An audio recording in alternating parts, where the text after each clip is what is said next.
Good evening. Thank you for being here. I'm very happy to see each of you. Would like to start with a disclaimer that I know some of you know more about this than I do, so I'm going to start at kind of a basic level. I'm probably, yes, you're okay with that? Okay, good.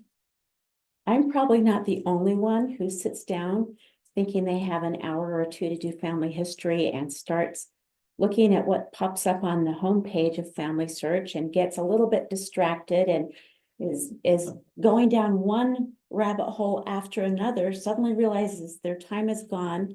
They maybe found something that they thought was new, and then when they look, they realize they already had it, or just end up letting that time slip away. And so tonight we're going to focus on having a plan for research and also how to keep track of the information that we found. So don't hesitate to ask any questions or make any comments, and I will stick around afterwards if you have anything you want to talk about. I hope that you will indulge me in reading one or two scriptures here. I love starting with a prayer when we start these classes, and I believe that it's a good idea to start with a prayer when we sit down to do research. This is the Lord's word. And I'd like to read 2 Nephi 32, verse 9. But behold, I say unto you that ye must pray always and not faint, that ye must not perform anything unto the Lord, save in the first place ye shall pray unto the Father in the name of Christ, that he will consecrate thy performance unto thee, that thy performance may be for the welfare of thy soul. This tells us that when we're doing the Lord's work, we should pray and get his help. And this is our opportunity to ask for that guidance from the other side of the veil to lead us down the rabbit holes where the people are who want to be found. Okay, the first step is, what is your overarching goal? Oh, by the way, I want to point out this handsome young man. I don't know if you recognize the style of this artist. His first name is Chat. His last name starts with a G. Okay, the two goals of family history work. Not the two goals. These are two. There are others, but I kind of think of it as being divided into two categories in my life. Helping the Lord to save souls. This is getting temple work done for as many people as possible.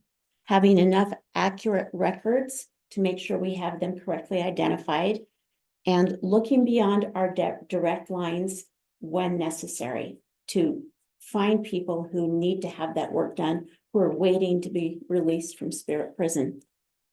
Then also there's keeping a record of our direct ancestors, gathering everything we can, organizing and sharing, making a clean copy of the record, and keeping a record of our own lives through journals and books and things that we can share. And part of what we're doing here is putting meat on the bones, so to speak. They're not just names and numbers. You're going to want to know more about your great-great-grandmother than you will about your fourth cousin 2 times removed. So both of these goals work together to build loving, eternal relationships with families. If you know these people, you're going to be so excited to see them. You won't be able to wait to die. You'll want to go. So you can talk with these people and spend time with them. And the rest of your family, your children and grandchildren, will be interested. They will feel the spirit of Elijah only to the degree that they know who these people are. And I personally believe that we are meant to have not just a record of the temple work, but a record of, as much as we can, about our direct line ancestors, their history as much as we can know about them. Okay. President Nelson has recently been talking about the Savior's return. And so I'd like to read D&C 128, verse 24. Behold, the great day of the Lord is at hand, and who can abide the day of his coming? And who can stand when he appeareth? For he is like a refiner's fire and like fuller's soap, and he shall sit as a refiner and purifier of silver. And he shall purify the sons of Levi and purge them as gold and silver, that they may offer unto the Lord an offering in righteousness. Let us therefore, as a church and a people, and as Latter-day Saints, offer unto the Lord an offering in righteousness, and let us present in his holy temple, when it is finished, a book containing the records of our dead, which shall be worthy of all acceptation. And that's how I want my family history to be. When the Savior comes, I want to have a history of my direct line ancestors that is worthy to show to him. Okay, second step. Once you've decided whether you want to focus more on finding names or filling in all the information for your direct line, strategize, lay the groundwork for your plan by gathering information, setting objectives, and organizing your thoughts. Decide what most needs your attention now.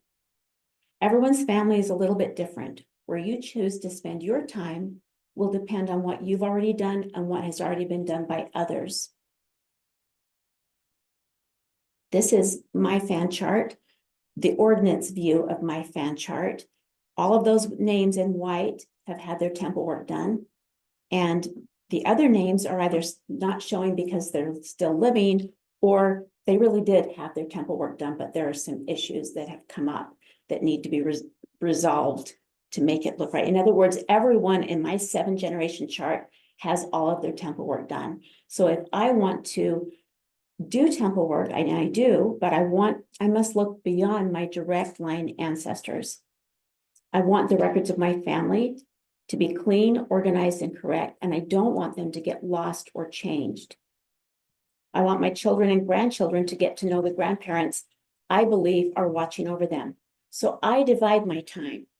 I do descendancy work, meaning I go to an older ancestor on the outside of the chart and then work backwards to look at all of their descendants to find temple work to do. And then when I've got enough names to hold me for a little while in my reservation list, then I turn back to creating a really good copy and going through my direct line ancestors. If you're just beginning, it might be that you will start by gathering and organizing what you can. Start with the things that you will have access to now, but you may not have access to later. If you've got an aunt who has all the photographs, an aunt who has, all the old pedigree charts, or an aunt who's just plain really old and has memories, interview that person. Go and make contacts with anything that will go away, any opportunity you have to gather information from a source that may not be available to you later. That's a good place to start. Get copies of things, find a way to digitize everything and organize it. Then decide on a way that you can keep your own copy of things that you know to be correct. If you look at this chart, these two people up here in blue, it says that most of their work still needs to be done, but their baptism and confirmation was done in 2021. I'm sorry, they came across the plains in a covered wagon with the rest of the pioneers. Don't tell me they weren't baptized until 2021. That's not what happened. And unfortunately, I didn't record that data before someone went in and merged them. And so now I can unmerge, but it's going to be messy.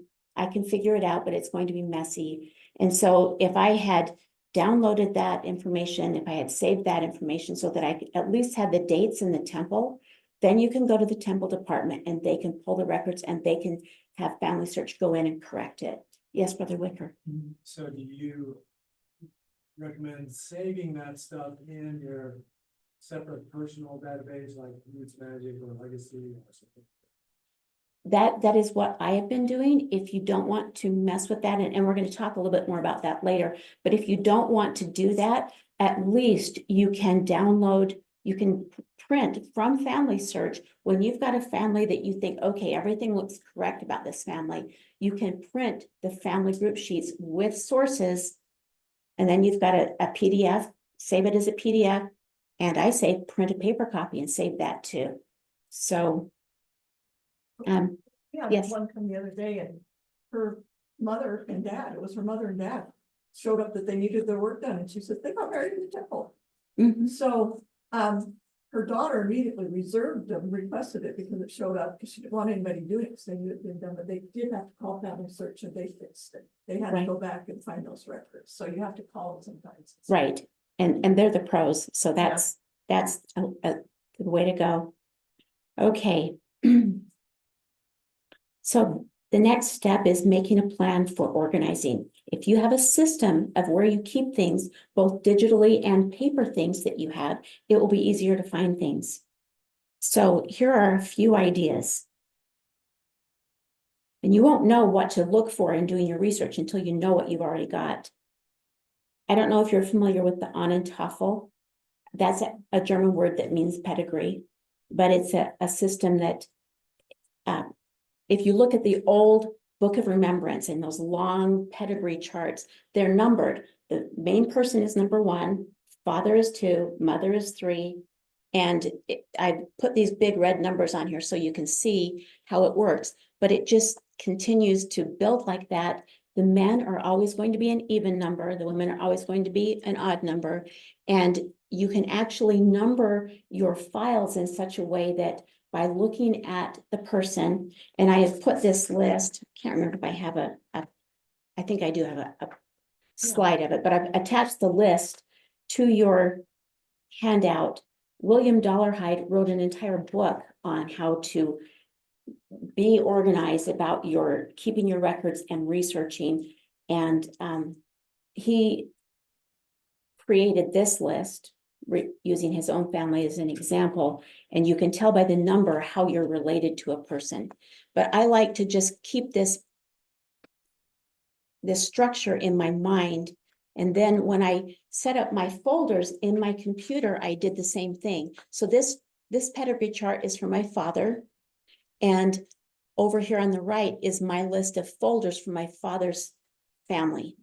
And it starts with my father and mother, and everything inside that folder is their nuclear family. And then my father's nuclear family. Well, and my father's nuclear family, and then his father's nuclear family and his mother's nuclear family, his father, his father's mother, his mother's father, and it goes down like that. It goes in the same pattern that you can see on this pedigree chart, and that is just the method that I have chosen to do it. The families that are not very old, like my parents' family, there are a lot more photographs, a lot more documents. Once you get back to my 4th great grandparents, there won't be much. There won't be very many things to find. And so at the very bottom of this list, I have just grouped families together that are part of the same branch and put like Butler Street and Higdon went miscellaneous, because all of the really old stuff and other miscellaneous things about them can go in that folder. Okay. And then inside each of those folders, it looks like this. The father and the mother are always numbers 1 and 2, and then the children in order. And I make a folder for them, whether I have any data for them or not. And then I put their data in that folder, and I can quickly, this way, if I want to find, I know that I had a certificate from Aunt Mary, this or that, and I can quickly get to it and find the things that are on my computer. This one, Edna Loretta, is actually my grandmother, and there's not much in her folder because most of her documents happened when she was an adult. And I had to come up with a rule for how to do this. But if it's something that happened in their childhood, then it goes in their folder inside their parents' folder. But if it's something that happened in their adulthood, it goes in their folder with their spouse. And so, but most of the folders on here, I don't actually, because these 3, 4, 5, 7 are not my direct ancestors. So they don't get another separate folder with their spouse. Only my direct line ones do. Does that make sense? It's a little bit confusing when I say it out loud, but it makes sense inside my head. Okay, and then I also keep the paper copies in this system that I set up using the same thing. I'm number 1, My father is 2, my mother is 3, and then just that same pedigree format and matching what's on the list created by William Dollarhide, then I number them and just. I also color coded these because my father's branch is blue, my father's mother's branch is red, and I have it figured out that way so that that part was just kind of for fun, but You're the most organized. I was gonna person I've ever say. seen. well, I put it in, because I've been a little confused going through stuff, but I like how you said when they're an adult, put them with their spouse, when they're growing up, but when they're growing up, put them with their parents. mhm. That really helped me, yeah. Okay, so review your tree, look in family search, see where you think there might be, kind of get a feel for what areas might need some more work, what areas you might need to do things in. And then, I wanted to mention one other thing, keep multiple copies of everything. Save it in more than one place. Save it on your computer. Keep a disk of some, a memory stick, M-Disk. Have you heard of M-Disk? It's a CD, and the drivers are not that, the burners are not that particularly expensive. You can burn an M-Disk and it will last more than 1,000 years. The data will be good. If you burn it on a regular CD or DVD disc, or put it in, I think it's 2 to 3 years that it starts to degrade on those. And if you put it in a memory stick, it starts to degrade after 5 years. So you either have to keep refreshing it to not lose data, or you have to put it on something that's a bit more permanent. Now, the question begs the question, 1,000 years from now, will there be computers that can read the M-Disk? I don't know, just saying. But if you print it and you save a paper copy, chances are there'll be something that could read that. Like some people. Something tells me my father has a copy. Oh, yes, well, there's the Granite Mountain Vault, and we know the church has copies of all that, but they may not have photographs of your grandmother, so it's just, save everything you can, think about it, just kind of give it some thought. Okay, now let's go on to the third step, which is to create a research plan. Start by selecting a nuclear family or a person, father, mother, and children. These are real people and they want you to get it right. So use inspiration, ask for guidance, and you may already feel who you might need to work on. But that's a good subject for prayer. This can be someone you want to do the temple work for, and you need to find some basic information, or someone that you want to fill in the blanks. And sometimes filling in the blanks can lead you to more temple work. I have a grandmother that had 4 children that we knew of, and I was really happy 10 years ago to discover on a census record there was a little girl who they joined the church in England, and this little girl died when she was 5, and I don't know how they didn't talk about her or something, but that she died before they came to America, and so she wasn't listed in any of the family records. Found her, got her on there, and then just a few years ago I was looking at the 1900 census, and she wrote on there, this woman, just less than a year before she died, she lived in Spring Lake here and had come from England, and she wrote that she had 3 children living and she had given birth to 10. Now, hang on. I was excited when I found number 5. So it's back to the drawing board, and I've found 2 more. I've been able to find 2 more, but I've been searching and searching, and it's hard because I don't know. They may have been stillborn. Happens in obituaries too, because I have some where they came from Germany. Mhm. They have 4 children that they didn't bring one. That's all it says in their obituary. Wow. And they're challenging. Yeah, oh yes, because now you've got to go to Germany back to the German records and. Yeah. Yes. Okay, so. Become familiar with these people, look at the family, read about them, read the census records, see what they did for a living, see how old they were, look and see if anything else you can glean off of that paper. Look up the addresses in Google Maps and see if perchance, depending on where it was, sometimes those buildings are still there. The streets sometimes are still there. The church buildings that they were baptized in might still be there. And that can be really fascinating to get to know them and get a feel. Look back through the historical records. You know, if you find someone and it's a census record in Chicago, it might line up with the Great Fire of Chicago, and you know what I mean? Just it gives you an idea of what kinds of things they went through and what things were like. I have ancestors who lived in industrial Victorian England, and at the age of 8 years old, my great-great-grandmother made straw hats all day long. And then her family joined the church, and as an adult, she came over here, and they got a little farm in Spring Lake and had fruit trees and butter and milk and everything else that she hadn't been able to have. What's their name? I live in Butler. Silver Butler's my maiden name, in fact. Lake. I know Okay. that. And so as you learn about them, just kind of make a note of what records might exist for them that you don't already have. You know, England does census records on the 1881, 1891, 1901, 1911. They do them and we do them on 1880 on the 10s. So just kind of look and see and make a little list of what kind of documents you might want to be looking for. Then ask a question. What do you want to learn? What specific thing do you want to look for about this person first?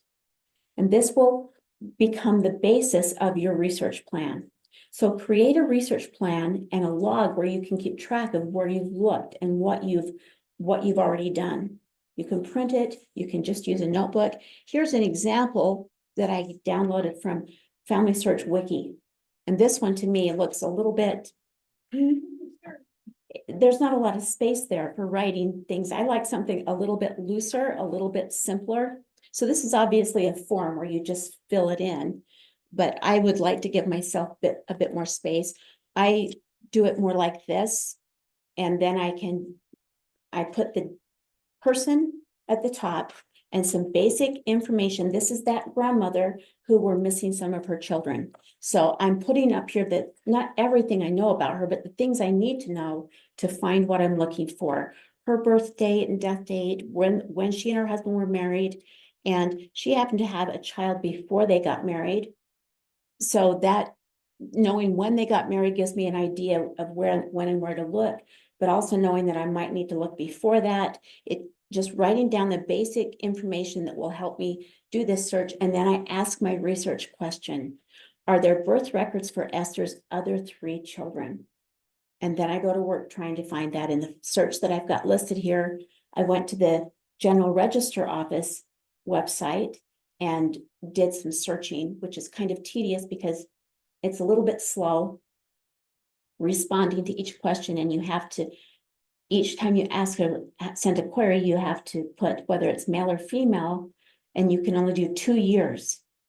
And so anything starting in 1837, anything after that, you have to do 2 years at a time, basically. And you have to say male or female, and then whether it's birth or death. So you can only say a birth during these 2 years of a female, yes or no. And then, you know, and then it can, but it might give you sometimes the mother's maiden name, which is extremely helpful. And anyway, so I was doing this and I wrote down what I did that day. And that day, all I could do was go through the years that I thought it might possibly be, looking for baby boy deaths. That's all I could do in that day. Yes. And then how do you organize your research logs? Well, this actually is, my log is included in this. Like the next time I would go in and write in the next, see on the bottom here, the last line is, it says next steps, repeat the same for girls' deaths, and then do boys and girls' births. So I've written down here what I didn't find, because I didn't find what I was looking for. And then down here, I will just write in the next date, and I will write what I did, but I know what I've already looked at. And so is that one document then? This is, you don't have to do it this way. I'm about to show you some other options. But this is kind of how I do it. You're saying you just continue the same document, Mhm. so you could go back on the same document 2 years ago and see what you did. Right, and then you know, that's one of the advantages of writing this down. It's tedious to write down what you just did. But you can walk away for a month or a year and come back and say, okay, here's the question, here's the situation, here's the problem, and here's where I've already checked. And some places, you know, if you're searching ancestry, family search, find my past, it might be different a year from now. You might want to search those places again, but you can make that decision because you know how long it's been since you searched last time. Okay. Here is another one. I don't know if you're familiar with American Ancestors. It's one of the ones that we're allowed to have a free membership with because of our church membership. And if any of you need help getting that, if you know, you set it up the same way you set up your free ancestry and your free Find My Past accounts, and I'll be glad to help you with that individually. But they have, in fact, you don't even need to have an account to go on their website and download this. And in red across the top, and it's also part of your handout, I gave you this. And if you go to that website, they give you these instructions on how to do it. And then they give you the research plan template where you just fill in the blanks. You know, you give it some basic data here at the top, then you put your research question here and what's already known about this question. And you basically just fill it in. And one thing that's cool is when you pull it up on their website, or even if you download it and then open it with Adobe Acrobat on your own computer, you can fill it in on your computer and then print it out with those things already filled in. And then they have a separate log, which is also one that if you want to, you can fill out while it's online, or you can just print it and fill it out by hand. But these two documents go together, and these instructions, and then the plan, and then the log, those three things all work together to help you create your own research plan and the log that goes with it.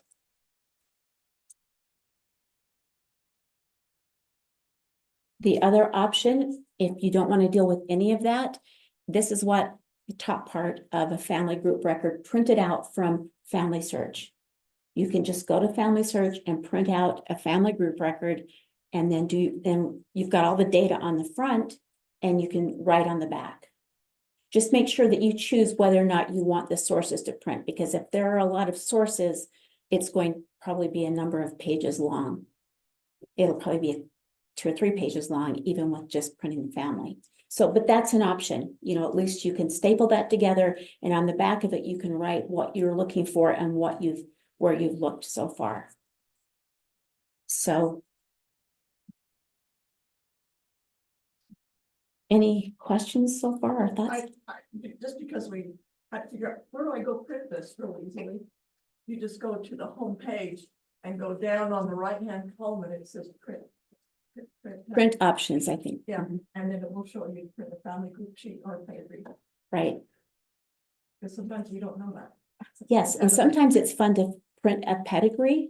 And then as you go through, maybe your first goal is just to go through your entire fan chart and attach any hints, you know, do the record hints and just attach records to people. And then you can cross ancestors off on the chart as you finish them. So, okay. Fourth, I would encourage you to keep your own copies. We talked about this a little bit, but I want to be able to access the records that I've gone to all this work to make sure that it's right and I know they're correct. I don't want someone else to go in and change it or to lose it. And I want to be able to see that data, even if there's no power. I mean, we learned a few things from COVID. You just never know what's going to happen in the future. And I want to be able to have my information. So I want a printed copy of it. And do as I say, not as I do, because I have a long way to go before I'm there. But I know that you have more control over what gets put in your tree and ancestry. but will Ancestry be around in 45 years? We don't know for sure, so it's just a good idea. And this is true with even the standalone software packages. I've been using Legacy. I've been using it, but I have some mixed emotions about it, and I'm going to show you. This is what the Legacy main page looks like. This is what a family group sheet looks like.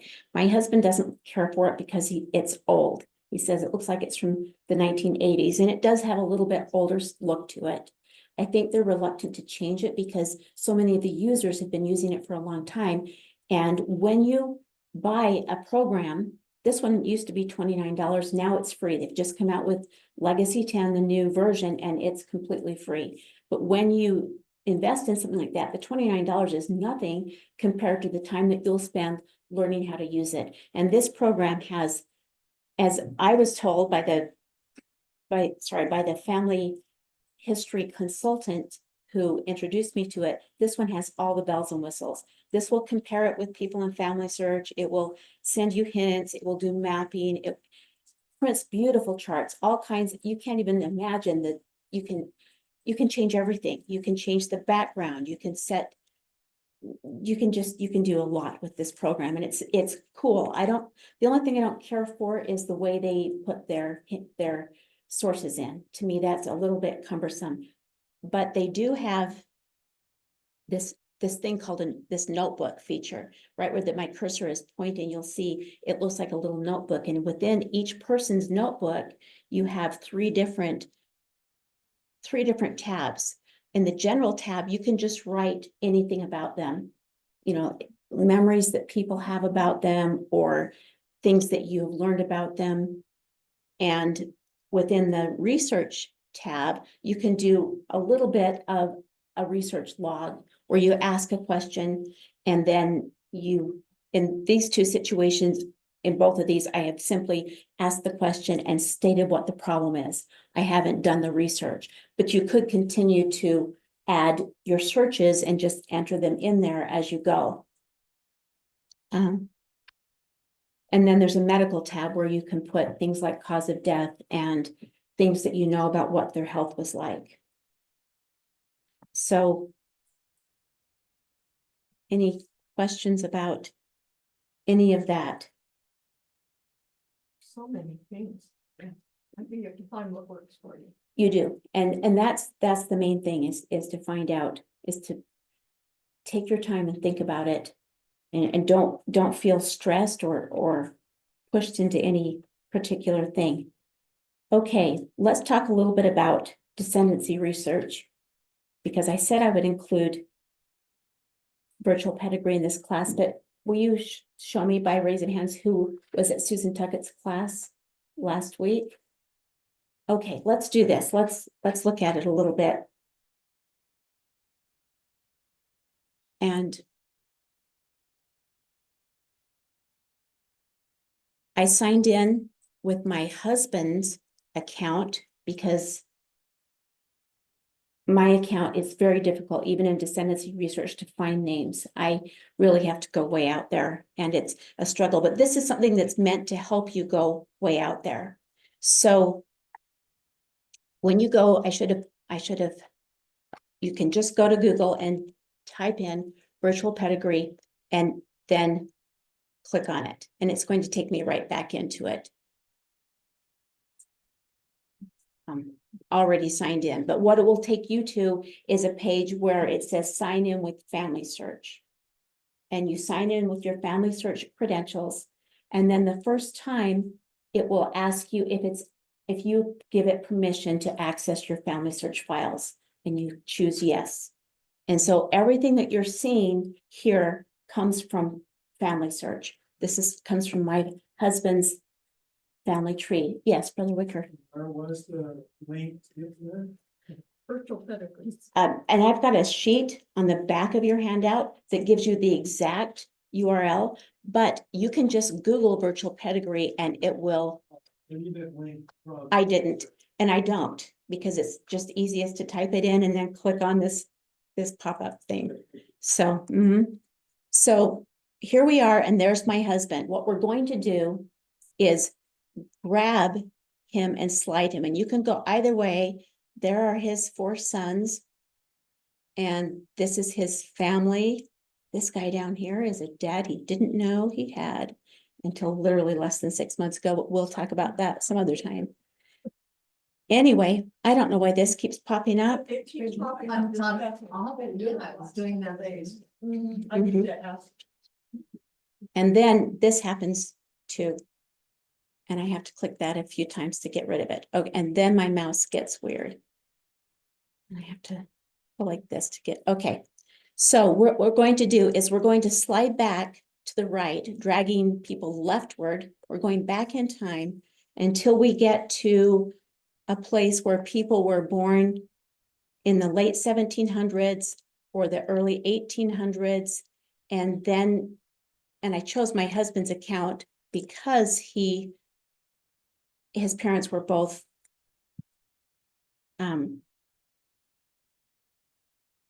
converts. Thank you. I couldn't get that word to come out of my mouth. They were both converts, and they have a lot of work to do. There's a lot in there. So let me just choose one here. Maybe we'll go with this guy. And then what you want to do is scroll down, and hopefully on your screen, I don't know why it comes out so big, but if you scroll down and choose set as root. So you're going to go back in time and choose someone in the late 1700s, early 1800s birth dates, and then set them as the root. And now this is the main person. And this is his chart going back, which isn't much, but coming forward, there will be a lot of people, depending on how many people are in Family Search. And you can see as I'm dragging this around on the right side of the screen over here, it's beginning to populate with names. And when you have a green, any green dot means that there's temple work ready to be reserved. And the number inside it tells you how many ordinances. So this woman, Alcha Hitskis, she needs to have everything done. My husband's mother is Dutch. Oh, is that what I was Mhm. saying? And when there's a blue one, it means there are record hints, and the number inside tells you how many record hints there are. So if you find someone that you want to learn more about, you can, well, let me tell you this first. These little dots that are on the end mean this, probably doesn't have children, maybe has children, or probably has children. And so if you see someone you want to learn more about, you can either click here or you can click on their name over here, either one, and it will open up their screen, and you can see what needs to be done and a little more information about them. And if you want to, you can click to go to Family Search, and it will take you to their person page on Family Search. In virtual pedigree, did you have to choose an option for the names to populate on the right? Because mine doesn't populate on the right. Oh, do you see it populating anywhere? No, but I see that there are green temples, but I don't see any. It's probably your screen. I've had that happen with laptops before. Sister Tuckett had that problem when she used her laptop to try and demonstrate here before. I think if you do it on one of the full-size computers here or on a home computer, and I don't know if there's a way to make your laptop screen see it. I'm not sure why that happens, and I apologize. Does it give you the other side? It gives me the whole thing on the right, there's just no names over there. The low hanging fruit, I can see that whole column, but there's no names populated. Oh, maybe you just, but you're, okay. So you're seeing the green temples, just squiggle it around a little bit like that. Just drag it back and forth. I had that problem earlier today when I was helping a patron, and I don't know why it didn't pop up on the list. Maybe there's a bug like that. Okay. Tonight. So any questions about that? thoughts? And ideally, what you would do is you would go to this list. Let's go back to my husband's spot and see, when I went back to him, it left the ancestors that had been found in that search. And so if I go back again and I choose someone else, I'm going to choose Tetje Harms Kloosterhuis and set her as the root, and then do that again. And boy, he's got work to do. I can do this all afternoon and get maybe 1 or 2 green dots over there, but he's got quite a bit. So it just adds them. See how I went back and did a different ancestor? And ideally, what you would do is you would go back to about the time that you know, the late 1700s, early 1800s, and you would choose a row, 5th generation or 6th generation, and you would go all the way up, choosing each ancestor and then doing a search. Keeping in mind that if these 2 people were only married to each other, then you're probably going to get the same exact results, no matter which of those 2 you choose. But if one of them indicates that they had more than one spouse, which, there you go, 2 husbands, 3 wives. If that happens, then you might want to do each of them, because you could get different results for each of them. Okay, I found the answer to my problem. You have to set somebody as a root person. Yeah. Oh. That's in here. Okay. Okay. Thank you. So you have to set someone as a root person before it will find people for you. Oh, aren't you the root person though, if you go to your tree of virtue pedigree? No, I didn't have a blind root person, it didn't go to me. Oh, so you gotta So type you it. have to put somebody as a root person. Interesting. Okay. You know that. But how did you put someone as a, Just clicked on my name and it said root person. okay, so you could see your tree, it just didn't have you as the root person. Okay, interesting. Well, remember that, because that could throw a kink in things for sure. Okay. Now, there's something very similar to this on the Family Search app on your phones. It's called Descendants with Tasks. Have any of you used that? Send it with what? Pass. With tasks. I should have done this sooner. Is there an HDMI port that I can plug into? Yes. Well, Yes. I don't know, we'll have to unplug this. I've got.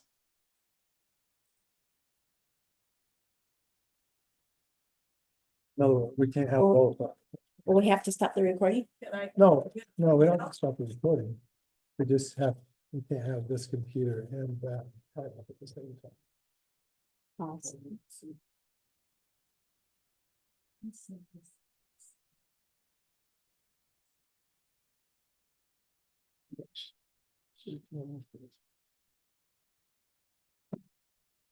Says downloading ancestry firmware, or accessory will not function until the download completes. Oh. Interesting, okay. We should have tried this earlier, but I didn't.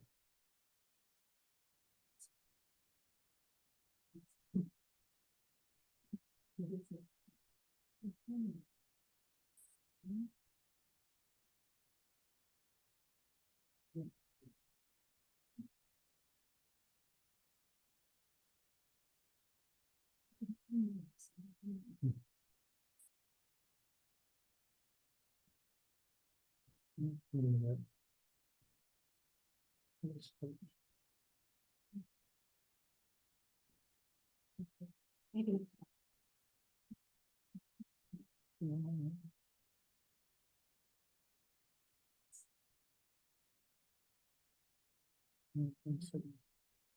Maybe the HDMI too.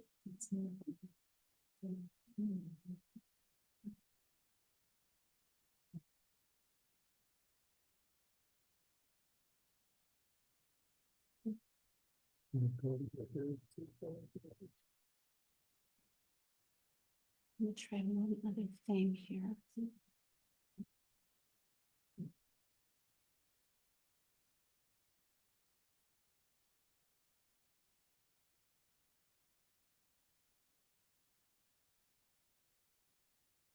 No, it's not finding it. I don't know why.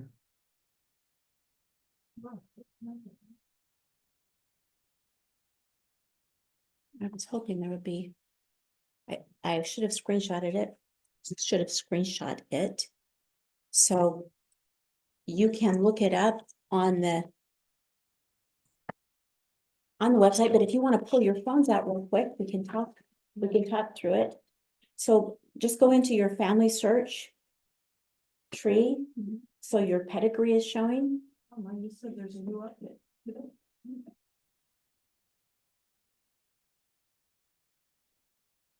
And let me know when you're all there.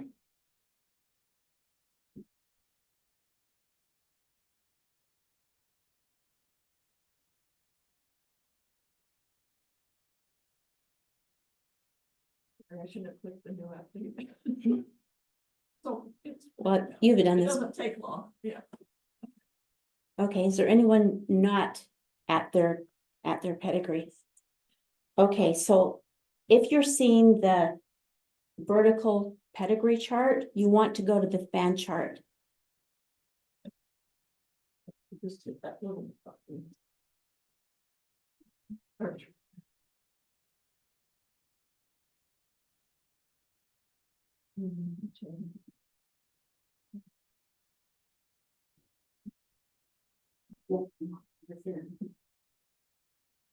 Still popping, and I could show you too. So it comes up like this, and then you tap on that little.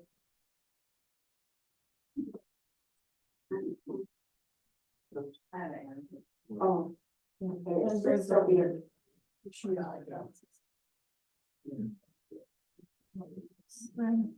has an Android? I do. Well, this is what it looks like on mine. Oh,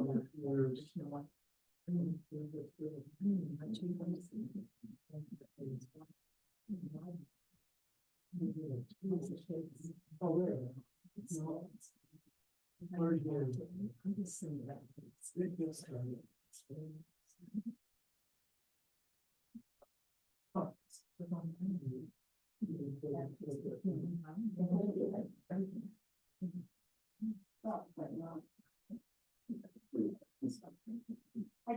Yes. Okay.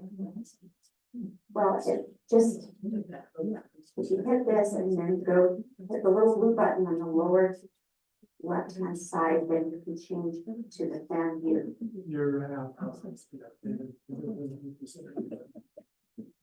And then you go to someone on the outer edge of your fan chart, one of your ancestors that's right on the outer edge, just choose any one. And then you hit the three little dots above the bar, so right, but in the top right hand corner, and you select descendants with tasks. Oh, my goodness. And it will give you temple work that needs to be done. You'll have green temples, and the blue circles will be record hints that you can add. And I find this almost more effective.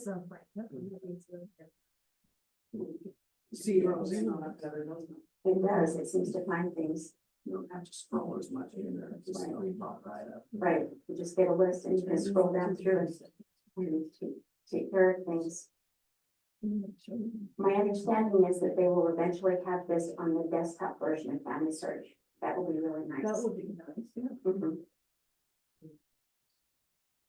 But they give you the number so you can go into family search. Right, you can just write down ID numbers Right. and then go into Family Search. Well, that is cool. Then it's like that. And I've got on the very back is actually the instructions step by step for this with your phone. You are off. Okay, so last thoughts. The main goal is to create a method that works for you, that you can do over and over again, a strategy that you can repeat for each person or each family that you're researching. Don't stress, slow down, take your time, relax, and think about it, and try things and be flexible. If something doesn't work and you need to make some changes, do things differently. Do what works for you. Give yourself time to think and plan, and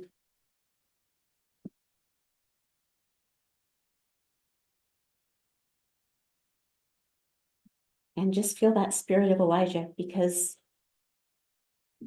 the more you get to know these people, the more you love them and the more they will come to you. I found my great grandmother's youngest brother had a wife that didn't have any family attached to her. And I was able to find her maiden name, which gave me her parents, and I found her family. Then one of her brothers, I found his wife, and strangely, her work had all been done. But her husband's work wasn't done, her parents' work wasn't done, her children's work, no one else's work was done. And she, I mean, this is kind of distant, right? Great grandmother's youngest brother's wife's parents' little brother. But she would not leave me alone. She just kept poking at me and poking at me and poking at me. And in the last 4 years, I have done dozens of names for her and her sister and her parents and their children. And it has been a testimony builder for me. And I know that this is God's word. And I bear testimony of that in the name of Jesus Christ. Amen. Interesting. Yeah, so very informative.